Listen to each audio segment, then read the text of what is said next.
Delhi NCR में वायु प्रदूषण की वजह से हालात अब धीरे धीरे बेकाबू होते जा रहे हैं। दिल्ली एनसीआर के ज्यादातर इलाकों में AQI 400 के पार बना हुआ है। तो जो एयर क्वालिटी इंडेक्स है काफी खतरनाक स्तर पर पहुंचता हुआ आनंद विहार की बात करें, दिल्ली के 448 यहाँ पर AQI लेवल्स हैं। दिल्ली के वजीरपुर इलाके में सुबह 6 बजे का AQI लेवल 558 के पार पहुंचा और देखिए आनंद विहार में 707 तक AQI लेवल्स पहुंचे। पंजाबी बाग में AQI लेवल्स 513 के पास पहुंचे हैं। और जी न्यूज़ आपको दिल्ली एनसीआर के अलग अलग लोकेशंस के जो एयर क्वालिटी इंडेक्स है उसकी डिटेल्स बता रहा है, उसके आंकड़े बता रहा है किस तरीके से खतरनाक हालात हैं। प्रदूषण से सावधानी की ज़रूरत है।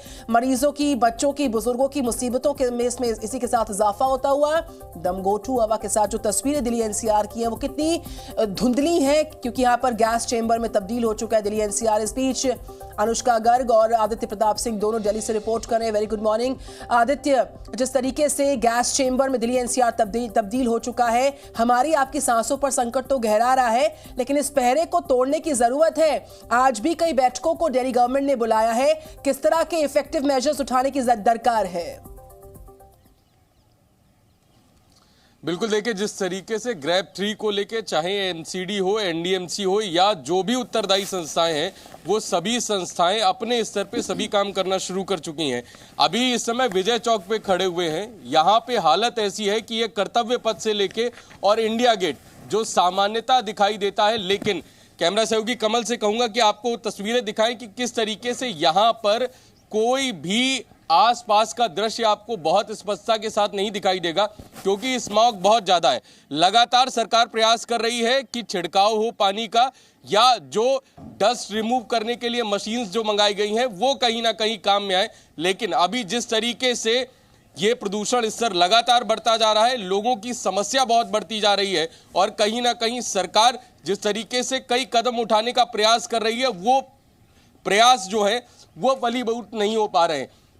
आज फिर एक बैठक होनी है और इस बैठक के बाद किस तरीके से दिल्ली के लोगों को राहत मिलेगी ये कहना बहुत मुश्किल है, लेकिन जिस तरीके से वायु गुणवत्ता स्तर लगातार गिरता जा रहा है, दिल्ली में अस्पतालों के बाहर भीड़ और जो छोटे बच्चे और सीनियर सिटीजन्स हैं उनकी बीमारियां लगातार बढ़ती जा रही हैं और जो मॉर्निंग वॉक करने वाले लोग हैं वो शायद परहेज कर रहे हैं।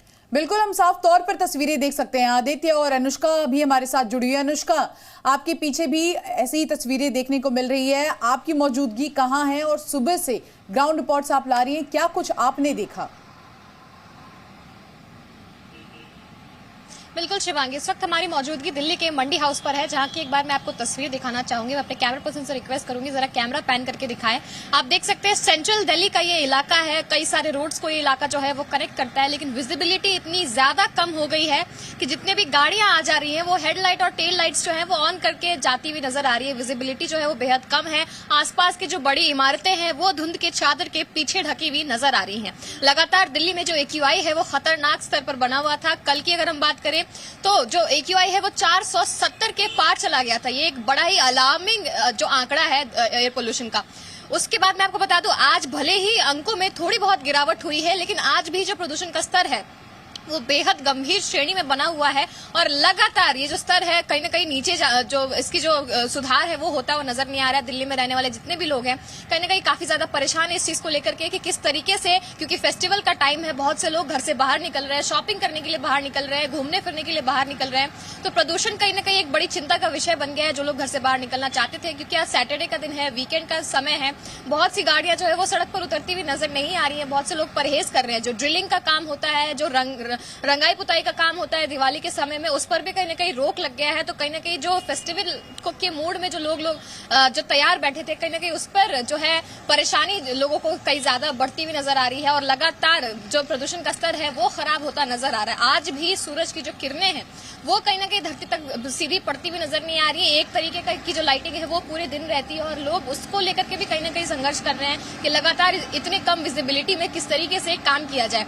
सारी गाड़ियों की जो रफ्तार है वो धीमी हो गई है। मेट्रो की रफ्तार जो है वो भी विजिबिलिटी की वजह से कहीं ना कहीं कम होती नजर आ रही है। लोगों के लिए परेशानी जो है वो काफी ज्यादा बड़ी है। पिछले साल की अगर हम बात करें तो प्रदूषण कहीं ना कहीं ज्यादा था, लेकिन इतना बिल्कुल अनुष्का, हम लौटेंगे आपके पास, साथ ही साथ हमारे साथ आदित्य भी थे। आदित्य, हम आपके पास भी अपडेट्स के लिए लौटेंगे। संकट लगातार बना हुआ है, बैठकें भी हो रही हैं, इफेक्टिव मेजर्स भी उठाए जा रहे हैं, हालात पर नजर लगातार है। बिल्कुल। और दिल्ली में बढ़ते वायु प्रदूषण की वजह से सांसों पर अब आपातकाल लग चुका है।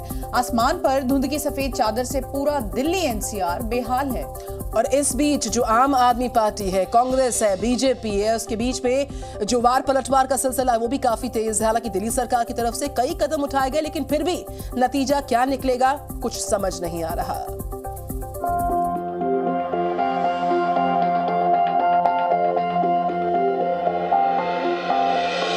इंडिया गेट लापता हो चुका है। राष्ट्रपति भवन भी तलाशने से नजर नहीं आ रहा है। और तो और पूरी दिल्ली के सिर से नीला नीला आसमान भी लापता है। आखिर दिल्ली में ऐसे हालात क्यों बने? आखिर दिल्ली की तमाम बड़ी इमारतें कहां खो गईं? इन तमाम सवालों का एक ही जवाब है, प्रदूषण। और यह प्रदूषण कोई हल्का फुल्का प्रदूषण नहीं है, बल्कि ये सीधा सीधा जहर है जो दिल्ली की हवा में घुल चुका है। दिल्ली में बढ़े वायु प्रदूषण पर सियासी रण भी शुरू हो चुका है। कांग्रेस और बीजेपी दोनों ही पार्टियों के नेता केजरीवाल सरकार को घेर रहे हैं। दिल्ली आज एक गैस चैम्बर बन गई है। दिल्ली कोई जीने के काबिल नहीं, और इसमें सारा का सारा दोष दिल्ली सरकार का है। वह सरकार सोचती रहती है सारा साल, और कल तक जब तक पंजाब में इनकी सरकार नहीं थी तब तक पराली को दोषी ठहराते थे, पंजाब को दोषी ठहराते थे। आज पंजाब में सरकार है तो पराली की बात नहीं करते। ये सरकार, आम आदमी पार्टी की सरकार दिल्ली में क्या कर रही है? ये कुछ नहीं करते, और केंद्र सरकार भी बराबर की जिम्मेदार है। इधर दिल्ली के पर्यावरण मंत्री गोपाल राय ने राजधानी में बढ़ते प्रदूषण के लिए केंद्र सरकार के साथ साथ दूसरे राज्यों की सरकारों को भी जिम्मेदार ठहराया है। गोपाल राय का कहना है कि दिल्ली सरकार राजधानी में प्रदूषण को पूरी तरह से नियंत्रित नहीं कर सकती है, क्योंकि शहर के बाहर के स्रोत अंदर की तुलना में कई गुना ज्यादा प्रदूषण फैलाते हैं। हालांकि दिल्ली में प्रदूषण के स्तर को नियंत्रित करने के लिए अरविंद केजरीवाल की अगुवाई वाली सरकार युद्ध स्तर पर काम कर रही है। पंजाब के अंदर पिछले बार से आधा पराली हो गया है। जो दिल्ली चारों तरफ से जो डीजल की बसें पंजाब से तो नहीं आ रही हैं। डीजल की बसें कहाँ चल रही हैं? एनसीआर में चल रही हैं। ईंट भट्टे कहाँ चल रहे हैं? एनसीआर में चल रहे हैं। हरियाणा पंजाब में चल रहे हैं। दिल्ली के अंदर जो है जो पोल्यूशन हो रहा है, उस पोल्यूशन में पूरे एनसीआर 200 किलोमीटर का रेंज पूरा छाया हुआ है। पूरे उत्तर भारत में छाया हुआ है स्मॉग।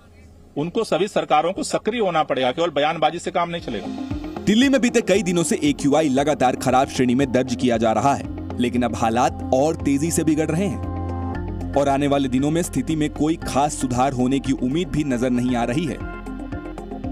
आपको जानकर हैरानी होगी कि दिल्ली के ज्यादातर इलाकों में AQI का लेवल 400 के पार बना हुआ है।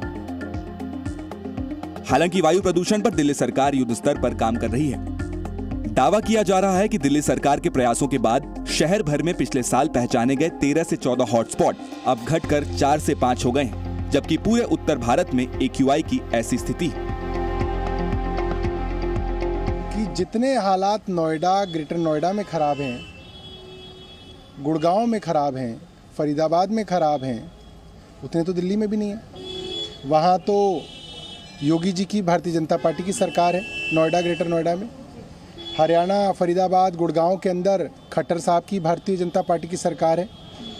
तो ये बार बार दिल्ली वालों को बदनाम करना जो है वो ठीक नहीं है। बहरहाल दिल्ली में वायु प्रदूषण को लेकर जो भी प्लान तैयार किए जा रहे हैं, इनका नतीजा क्या होगा? क्या ये प्लान कारगर साबित हो पाएंगे?